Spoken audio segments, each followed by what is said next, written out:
In this video, our goal is to understand and use odds. But before we can do that, we need to talk about the probability that an event will not occur. If the probability of an event is known, we can calculate the probability that an event will not occur. The event not occurring is called the complement of the event. The probability of an event and the probability that the event will not occur will always add to 1. Let's take a look at the spinner below. If I were to find the probability of spinning red, that would be 2 out of 8. The probability of not getting red would be 6 out of 8. If I were to add 2 out of 8 and 6 out of 8, I would get 8 out of 8, and that is equal to 1. So that's an example of the probability of an event and the probability of the complement adding up to 1 whole. Now, since the probability of an event and the probability that it does not occur will always add to 1, we can find the probability that an event will not occur by doing 1 minus the probability of an event. So looking at number 1, what is the probability of the spinner below not landing on green? I can do 1 minus the probability that it does land on green. 1 minus, well, the probability of green is 3 out of 8. Now, to do that math, I would need common denominators. 1 is the same as 8 out of 8 minus 3 out of 8. And subtracting the tops, we get 5 out of 8.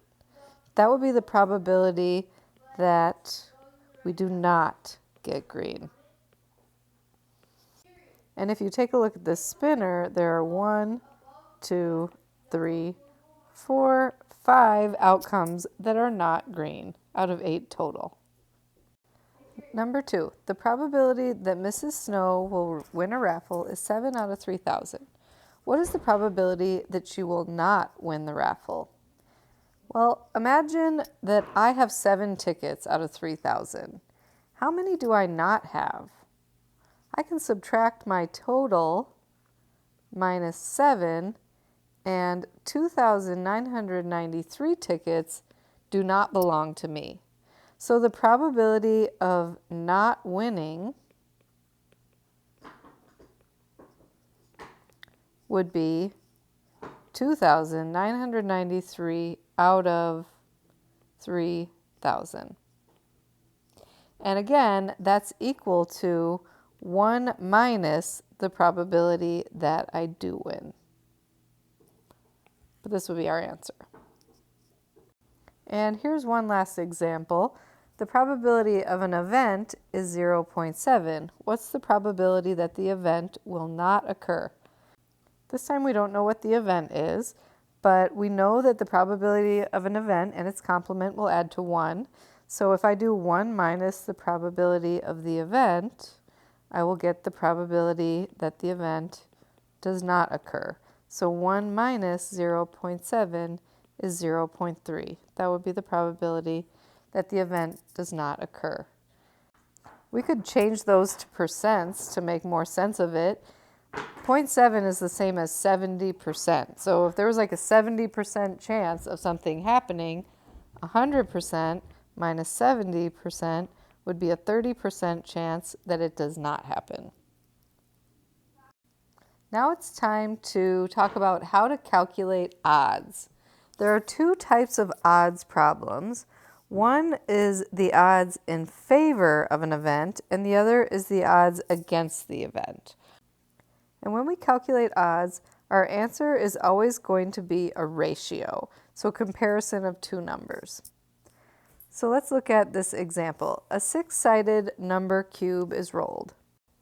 Here are the possible outcomes when we roll a 6-sided die. What are the odds in favor of you rolling a 6? So when we find odds in favor, looking up here, we're going to do the probability of the event on the top over the probability that the event will not occur. So we're going to do the probability of rolling a 6 over the probability of not rolling a 6. And this is why we talked about how to find the probability that an event does not occur. The probability of rolling a 6, well, rolling a 6 is just this one outcome out of 6 total. So the probability of rolling a 6 is 1 out of 6. The probability of not rolling a 6, all the rest of these are not 6s. So 5 out of 6 is the probability of not rolling a 6. And now we need to simplify this. If you remember, when we divide fractions, we keep the first fraction, we change division to multiplication, and we multiply by the reciprocal of the second fraction. So I flip the second fraction, and we get 1 over 6 times 6 over 5. And because I have a 6 on the top and a 6 on the bottom, those 6's are going to cancel out. They become 1s. And then when we do top times top, bottom times bottom, we get 1 over 5. And that would be the odds. That is a ratio 1 to 5. You can write a ratio as a fraction. You can write it with the word 2, or you can write it with a colon. And in Math Excel for School, it makes you write it with a colon. So what this means is for every one time that I roll a 6, there will be 5 times that I don't roll a 6. Or if I roll it 6 total times, 1 would be a 6 and 5 would not, if life worked out perfectly in terms of probability. Okay, part B. What are the odds against you rolling a 6? So the first part was in favor, and now we're doing the odds against. And that's basically what we did before, but the fraction is flipped. If I flip this and put the probability that the event does not occur on the top and the probability of the event on the bottom. So we want the probability of not getting a 6 over the probability of a 6. So this time I put 5 over 6 on the top and 1 over 6 on the bottom. Those 6's are going to cancel, just like I showed why the 6's cancel above, but we could also cancel them in this step. So I could cancel them right here. They will always have the same denominators, and so they will always cancel out, and we will get 5 over 1. And I could leave it like that. I could write 5 to 1 with the word 2, or I can write 5 to 1 like this. So the odds against rolling a 6 is the same ratio as the odds in favor, except reversed.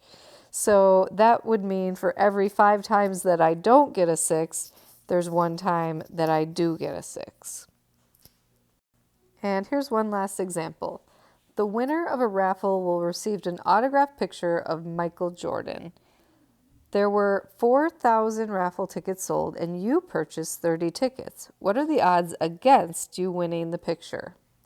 First of all, we need to note that it says odds against. So since it's against, we need to do the probability that the event will not occur. So the probability that we do not win over the probability of winning. And the probability that we win, since we have 30 tickets, I'm putting this in the bottom this time, out of 4,000, that would be the probability that we win. The probability that we do not win, if there's 4,000 tickets in all, I'm going to do 4,000 minus the 30 tickets that I have, and there would be 3,970 tickets that I do not have. So the probability that I do not win is going to be 3,970 over 4,000. Now I cancel out the 4,000s and I end up with 3,970 over 30.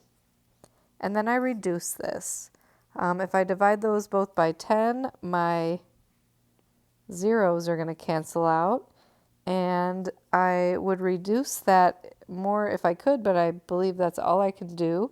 So my final answer is 397 2, 3. So the top number goes first, the bottom number goes second. And that would be the odds against me winning the raffle. It means I have 397 chances to lose for every 3 chances I have to win.